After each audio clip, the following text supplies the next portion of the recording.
For many years, I was selling snowflake projects, but I just didn't know it.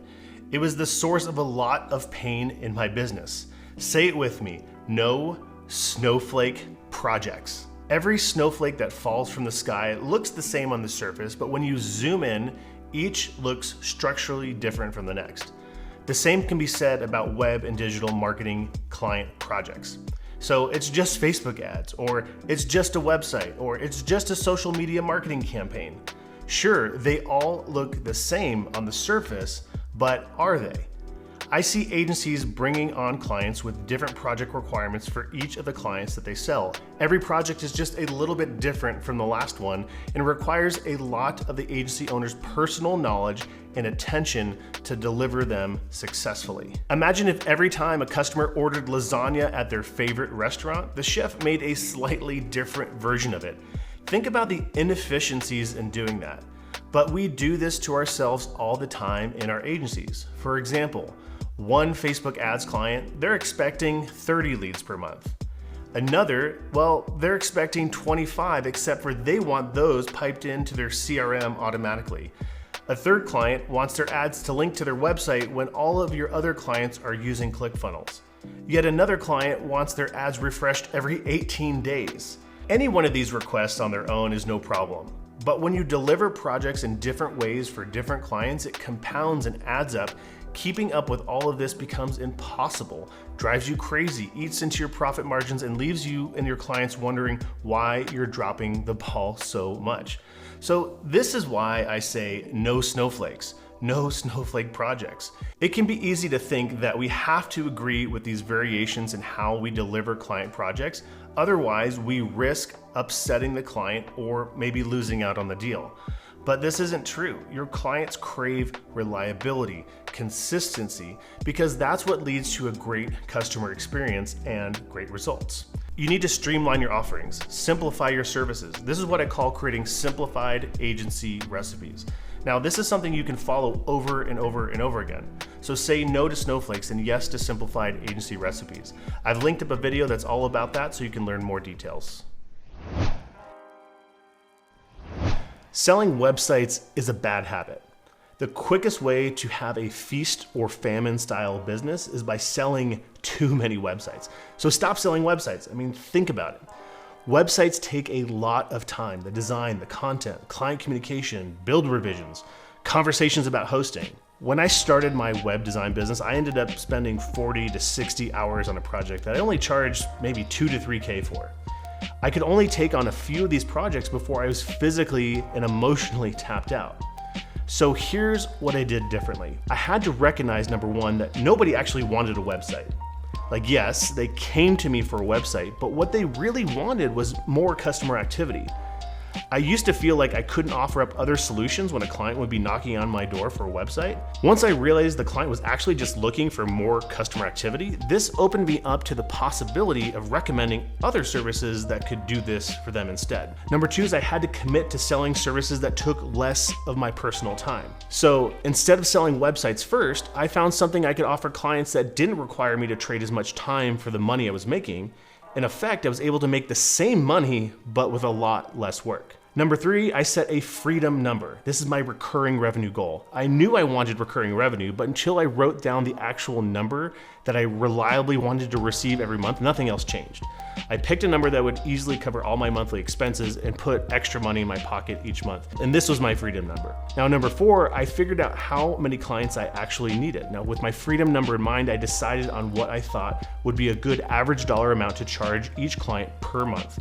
In a sense, I set a target for my average dollar sale. Now, this helped me picture in my mind what each client I was going to sell and serve looked like in terms of the revenue earned from each one of them.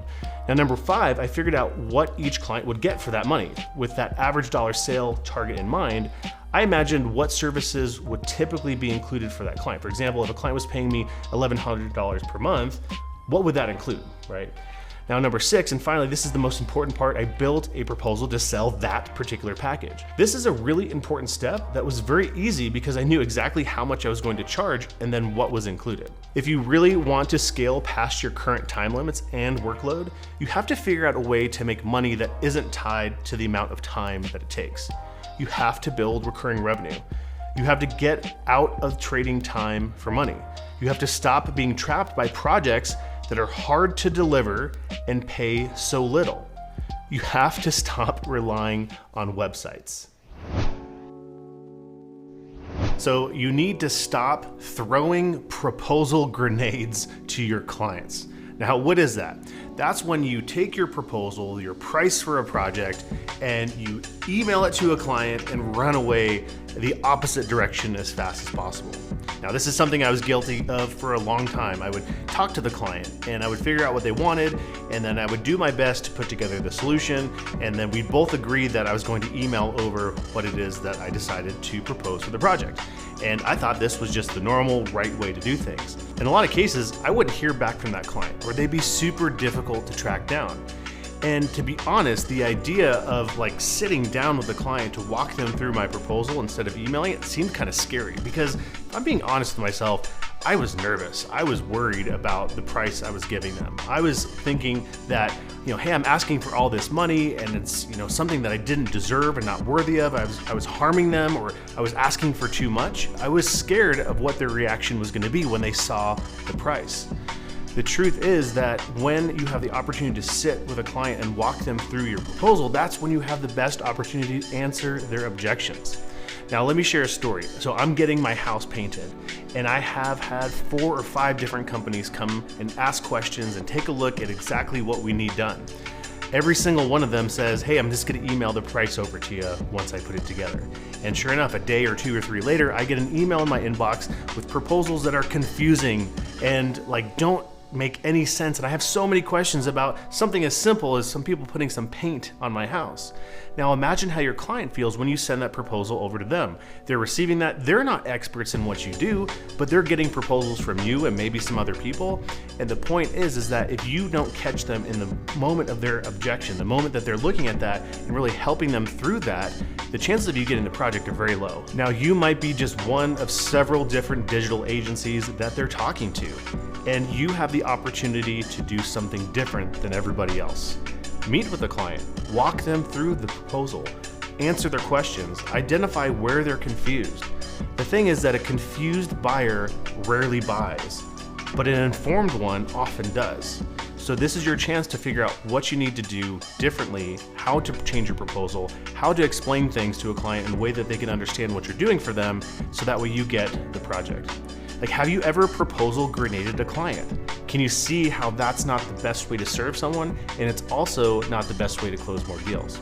I get it. Sometimes it can feel awkward or weird to walk a client through a proposal and talk to them about pricing and answer any of those objections, and it can feel like a personal attack. Be open to the idea that when you can walk a client through that proposal, you're gonna have the best opportunity to close them. All right, so this is not a trick question. Let's say that a client asks you for help with something like pay-per-click, with a website, with SEO, with Facebook ads, with whatever. Should you give them a proposal for the thing that they asked for? No, you shouldn't.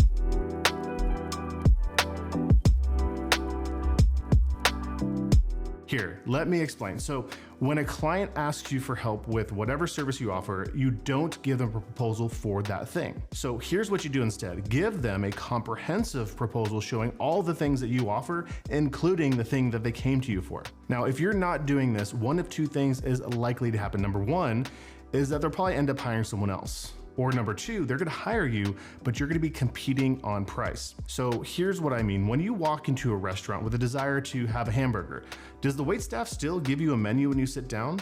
Well, yeah, of course they do. You need to do the same thing in your agency. Now, I love it when someone comes to me and asks me for help with something, because that means I've done a good job branding myself as an expert. And as an expert, it's your job to evaluate the entire situation. Now, when you walk into a doctor's office complaining of pain, do they put you on the operating table right away, or do they do an evaluation to narrow down the specific issue that you're having? You need to do the same thing with your clients.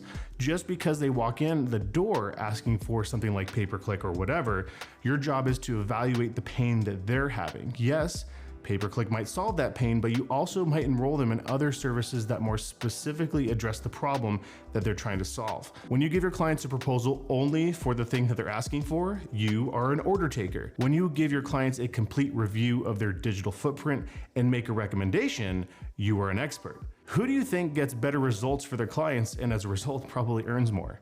Is it the order taker or is it the expert? The expert will always earn more and be more respected. So if you want to learn more about how to position yourself as an expert, you need to learn how to do an evaluation of your clients to actually show them how the services that you offer solve their problems.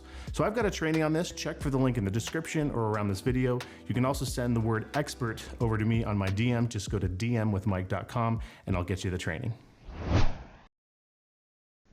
You might be leaving money on the table with your clients. I know that I did, and this is a story about what happened to me.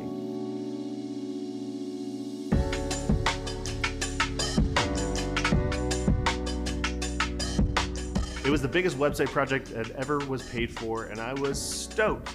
A massive $1,400, it was all mine. It was for a local company that specialized in concrete driveways, and I got the opportunity because my business coach was also coaching them. And so after I got the good news that the project was moving forward, I got a call from my coach, and I figured that he had also heard the news and was calling to congratulate me on the big win. And I was right, mostly. He did call to congratulate me, but then his voice turned a bit more serious. And he said, "Mike, I had to convince them to use you. You weren't their first choice." And I was like kind of surprised and started to worry about what I'd done wrong. He continued, "You were the cheapest option. They thought that if they hired you, that they might not actually get what they wanted. I had to assure them that you were the right guy and that they were just getting a great deal because you were still learning on how to value your services." I left money on the table. On the one hand, I was excited about the project and happy to know that they believed in the work that I was about to do for them. On the other hand, I was shocked that a client would ever think I was too cheap to get the job done. That day, I decided that I would aim to never be the cheapest option. And in fact, I wanted to be the most expensive and most valuable option for my clients. As the saying goes, if you can't be the cheapest, there's no strategic advantage of being the second cheapest. Always test the upper limits of the investments you ask your clients to make. You're only getting better, and inflation is usually rising, so charge accordingly, stop leaving money on the table, and charge what you're worth.